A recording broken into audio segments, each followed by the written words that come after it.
Hello and welcome muli sa aking kusina. Gagawa tayo ngayon ng ubi-filled ensaymada. Ito ang mga sumusunod na ingredients. Rice flour, evaporated milk, active dry yeast,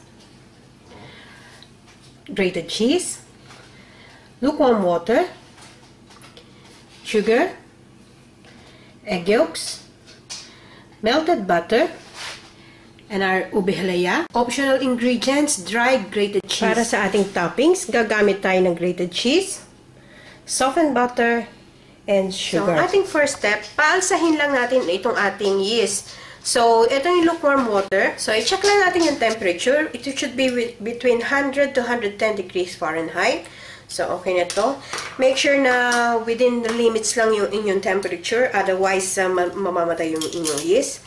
So, maglagay lang tayo ng sugar out of dun sa sugar natin kanina.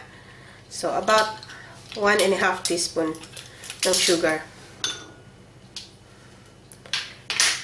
Then, haluin lang natin itong maigi hanggang ma-dissolve yung sugar. And then, ilagay na natin yung ating yeast. Sprinkle lang natin. We will leave this for about 15 minutes or hanggang sa umalsa yung ating yeast. And bago tayo mag-proceed sa ating next step. So, dito sa ating mixing bowl, nilagay ko lang yung ating bread flour. Isama na natin yung sugar. At saka yung optional ingredients natin, dried grated cheese. So, mix lang natin maigi. So, yung ating dry ingredients, maglagay lang tayo ng well sa gitna. Then, ilagay na natin lahat ng ating liquid ingredients. So, yung ating milk, melted butter, egg yolks, at yung ating yeast, yan, alsang-alsa na siya.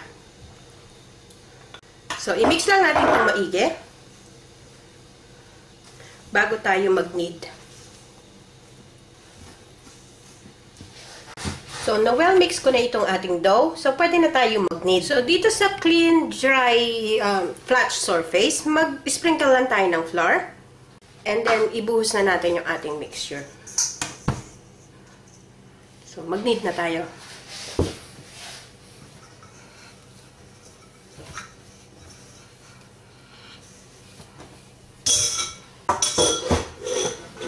So, yung pag-knead, roll and push, roll and press. Roll away and press, roll away and press. So, continue lang natin to. Maybe mga about 10 minutes. And then, check natin mamaya elasticity ng ating dough. So, paano natin malalaman kung okay na yung ating dough? So, makikita nyo naman, dry, smooth na siya. And very elastic. So, i-form lang natin to like a ball.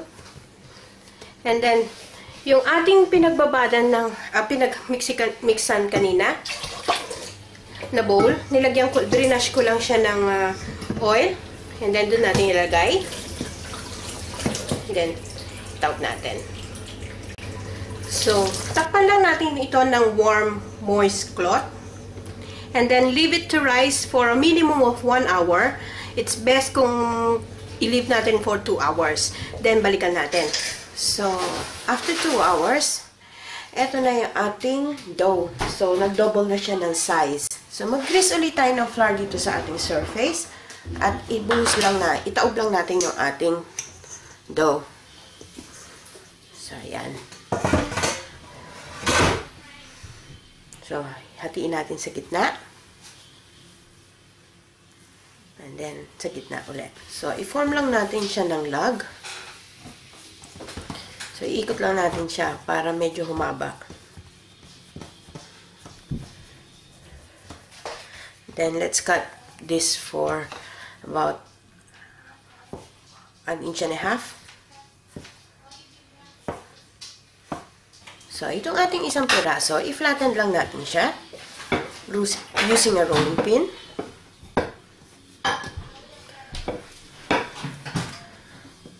Habain lang natin. Then, on the side. Yan. So, ganyan ang haba. And then, yung ating ubi filling, ipapalaman lang natin. So, optional lang itong ubi filling. Kung gusto nyo, pwedeng butter lang ang ilagay nyo or cheese. Pwedeng cheese lang ang filling. So, gawa tayo ng ube, gagawa din tayo ng cheese. And then, i-roll lang natin. Okay? Medyo paikutin nyo lang para medyo humaba siya. So, yan. Mahaba na siya. So, i-roll lang natin parang katol. Yeah. And then, yung pinakadulo, ilagay nyo lang sa ilalim. Okay. Then, ilagay lang natin siya sa tray. Yeah. So, continue lang natin to hanggang matapos natin. So, gawa naman tayo ng cheese ang filling. So, ganun lang. Ni-rolling pin ko lang siya. And then, lagay lang natin yung cheese sa middle. Same thing. I-roll lang natin.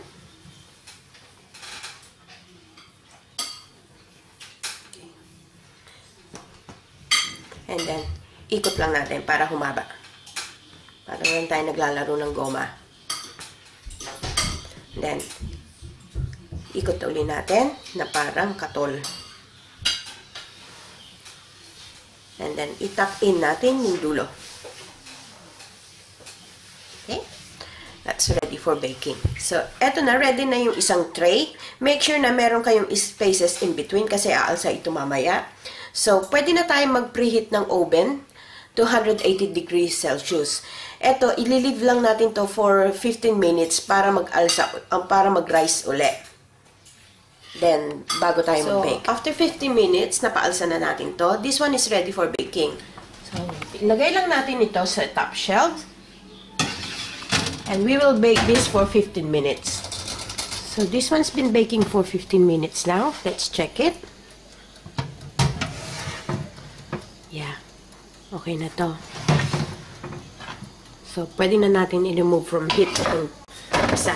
So, nilagay ko lang sa wire rack itong ating ensimada para to cool it down bago natin ispreadan ng butter. Make sure na ma-cover nyo yung ensimada. Then, isawsaw lang natin sa sugar. Yeah.